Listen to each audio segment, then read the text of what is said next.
Stucco and Stone here in Kansas City is a product that you will see generally used as an accent piece.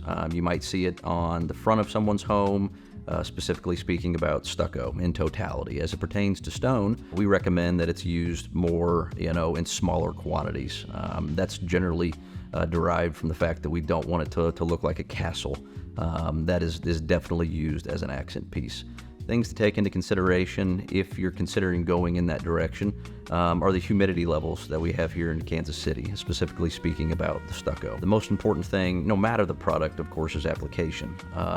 As it pertains to stucco, making sure that it's installed to code, that it has the proper moisture barriers underneath. We're allowing for the expansion and contraction that is going to take place with that particular product. If the product is installed correctly, the opportunity for error or for the product not to perform the way that we intended are going to be greatly reduced.